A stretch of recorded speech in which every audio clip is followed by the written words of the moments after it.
Mapagpalang araw mga kataba. Yan, nakagala na naman si Mama Taba kasama ng pamilya. Kasi pag naiimbitahan kami mga kataba na, o punta kayo dito Ate G, may konting handaan.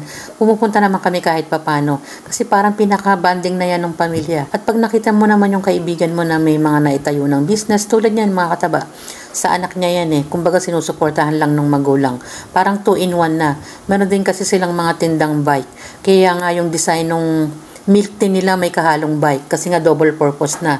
Tuwan-tuwa naman yung anak ko sa pagsa-sightseeing kasi mahilig yung anak kong isa sa mga ganyan, sa mga bike. Nakakuha na kami ng isang bike dyan mga kataba at gamit na gamit naman yung bike. Napaka-useful yun para sa anak kong nag-aaral kasi hindi niya na kailangan maglakad or what, at kung inuutos-utusan naman sila, mag-bike lang sila. Kaya convenient din yung bike mga kataba. Nakuha pa yun sa ipon ng anak ko, hindi yun humingi ng pera para pambili ng bike. Di ba mga kataba, nakakatuwa. Tapos pinapakita rin dyan yung meron silang mga ibang accessories. Marami silang tinda ng mga iba't ibang klase ng accessories ng bike. Yun naman pagkain nasa mesa. Nandyan lang kami sa kabilang gilid mga kataba. Kumakain na rin kami.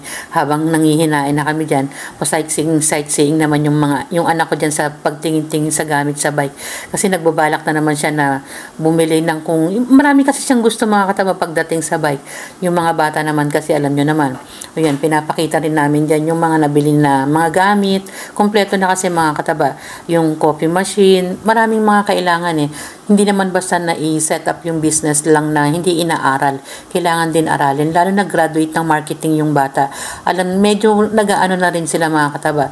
Yung mga bata na instead nga naman na mag-work or what, na meron silang sariling business kung kaya din lang naman na i-finance ng magulang. Ang ganda rin kasi nung pwesto nila, nasa highway sila. At saka commercial lot kasi yan mga kataba. Yung mga building magkakatabi na marami silang isa-set up dyan na mga ititinda. Yan, pinapakita rin dyan yung mga bike na nakasabit. Ang gandang tingnan mga. Bukod sa cafe mga kataba, medyo cozy yung place kasi nga hindi ganun kalaki pero ang gandang tignan. May mga nakasabit pa nga dyan sa taas eh. Meron kayong makikita dyan ng mga bike na maliliit, na magiging attraction din kasi yung bike. Bukod pa yung nasa labas, yan yung binabanggit ko mga kataba. Diba ang gandang tignan? No? Medyo nag-enjoy nga din kami kasi panay ang tingin namin. Tapos malamig pa sa loob. Siyempre pa aircon din. Pa-relax habang kumakain.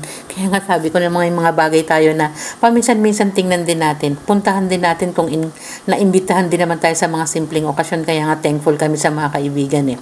At sobrang salamat din na umuwi na kami busog. Masaya kami na kahit papaano nakagala yung Mama Taba team.